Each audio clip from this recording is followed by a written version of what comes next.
Hi there, everyone. It is currently the 2nd of April 2015. Meteorologist Robert Spetta here with you today. We, of course, are continuing to track Typhoon Maysak or Chiding out here. This storm system, as you could see here on this imagery actually in the background, was a monster of a storm. This was actually taken from Astro Sam on the International Space Station Wednesday morning, East Asian time, and it's just absolutely terrifying sight. The good news is that this is starting the weekend. If this came on shore like this into the Philippines, it would have been an absolutely catastrophic result. But let's take a look at what the satellite picture is right now, a shell of what it was there before. It's still a potent storm. Don't get me wrong on that, but it is not no longer that monster. Take a look at this. What we have going on is a lot of winds coming in from the west. Is what we call strong vertical wind shear. Some dry air intrusion coming around the southern periphery. That's why these clouds are getting a little more wispy, because they're not that dark, thick clouds with a lot of rainfall in them. Most of the rain's actually centered around the center of circulation, and this is very good news for the Philippines. Right now, pressure has gone up from 905 HPA when that photo I was just showing you was taken, now to 935.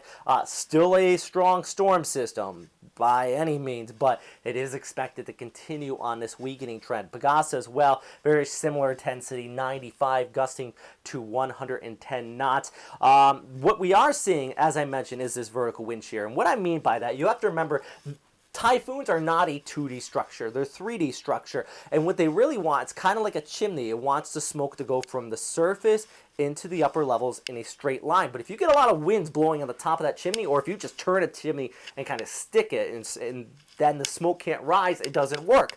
That's what we're seeing here. We got these strong westerly winds coming in, and that is going to be starting to knock off these cloud tops. It's with this passing trough coming in from the west, a lot of dry air. This is on the water vapor imagery. You can really see it here, and watch our storm system just get pancaked by this, and that's going to continue to smush it and hopefully knock a lot of those higher cloud tops off, which will cause the storm system to weaken. Here's the official track from the Japan Meteorological Agency.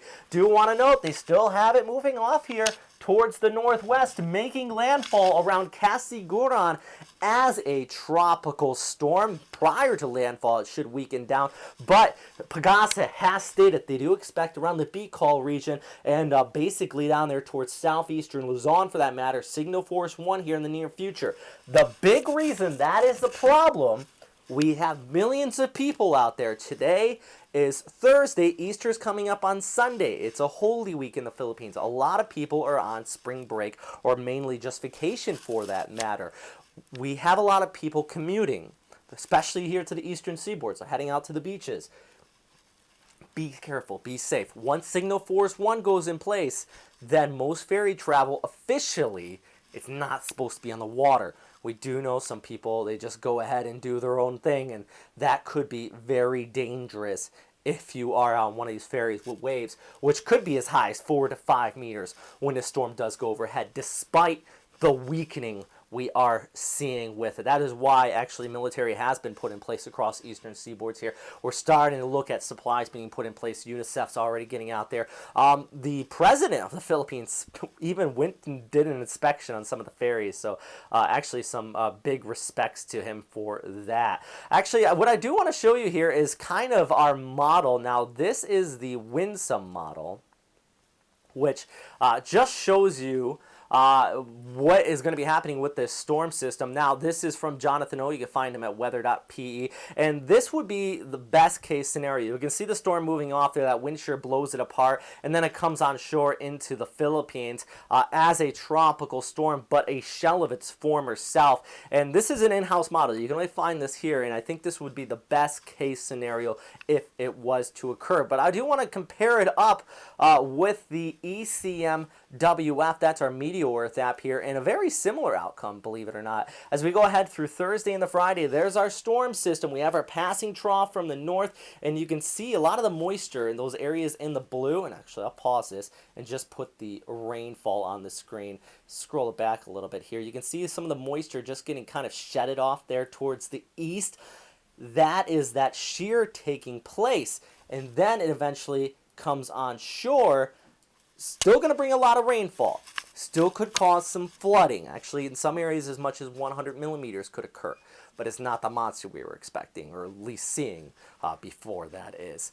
And then the winds. Now, winds are going to be a big issue, especially near the coastal areas along the eastern seaboards. Manila, good news for you guys. You're going to be missing out on this. But if you are in Casiguran, you're going to be feeling the effects of this storm system. Take a look at this. Let's zoom right in on this area.